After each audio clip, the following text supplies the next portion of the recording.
ತಂದೆಯವರ ಈ ರಾಷ್ಟ್ರ ರಾಜಕಾರಣಕ್ಕೆ ತಾನು ಹೋಗಬಾರ್ದು ಅನ್ನುವಂಥ ನಿಲುವಿನ ಬಗ್ಗೆ ತಾವೇನು ಹೇಳ್ತೀರಿ? ತಂದೆಯವ್ರಿಗೆ ಮೊದಲಿಂದನೂ ಕೂಡ ರಾಜ್ಯದ ಜನತೆಗೇ ಸೇವೆ ಮಾಡಬೇಕು ಅನ್ನೋ ಒಂದು ಆಸೆ, ಮತ್ತು ರಾಷ್ಟ್ರ ರಾಜಕಾರಣಕ್ಕೆ ಹೋಗಬೇಕು ಅಂತ ಅವ್ರು ಯಾವತ್ತೂ ಕೂಡ ಹೆಚ್ಚಿನ ಒಲವು ಇಟ್ಕೊಂಡಿರಲಿಲ್ಲ. ಒಮ್ಮೆ ಲೋಕಸಭೆಗೆ 2 ಬಾರಿ ನಿಂತಿದ್ರು. ಅವ್ರು ಪ್ರಾರಂಭಿಕ ರಾಜಕೀಯದಲ್ಲಿ ಬಂದಾಗ, ನಂತರ ಒಮ್ಮೆ ಕೊಪ್ಪಳ ಲೋಕಸಭಾ ಕ್ಷೇತ್ರದಲ್ಲಿ ನಿಂತಿದ್ರು.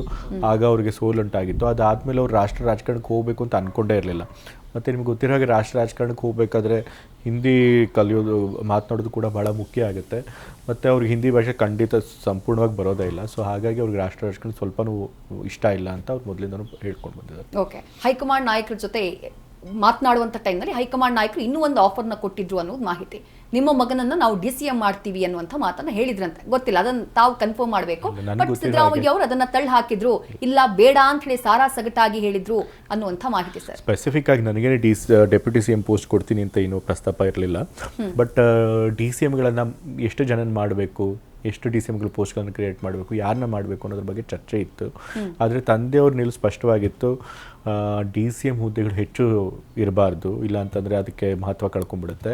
ಹಾಗಾಗಿ ಒಂದೇ ಒಂದು DCM ಪೋಸ್ಟ್ ಇದ್ದರೆ ಸೂಕ್ತ ಅನ್ನೋದು ತಂದೆಯವ್ರ ನಿಲುವಾಗಿತ್ತು. ಓಕೆ, ಅಂದರೆ 3-4 DCM ಪೋಸ್ಟ್ಗಳ ಬಗ್ಗೆ ಚರ್ಚೆಯಾಗಿದ್ದು ನಿಜ ಹೈಕಮಾಂಡ್ ಮಟ್ಟದಲ್ಲಿ. ಹೌದು, ತಂದೆಯವರ ಅಭಿಪ್ರಾಯನೂ ಕೇಳಿಕೊಂಡ್ರು. ತಂದೆಯವರ ಅಭಿಪ್ರಾಯ ಇದಾಗಿತ್ತು. ಸಿದ್ದರಾಮಯ್ಯ ಅವರು ಬಹಳ ಉತ್ತಮ ಆಡಳಿತಗಾರರು ಅಂತ ಹೇಳಿ ಹೆಸರು ಮಾಡಿದವರು. ಅವರು ಆಡಳಿತ ಮಾಡ್ತಿದ್ದಾಗ ಅಥವಾ ಅವರ ನೇತೃತ್ವದ ಸರ್ಕಾರ ಇದ್ದಾಗ ತಾವು ಮಂತ್ರಿ ಆಗಿರಲಿಲ್ಲ.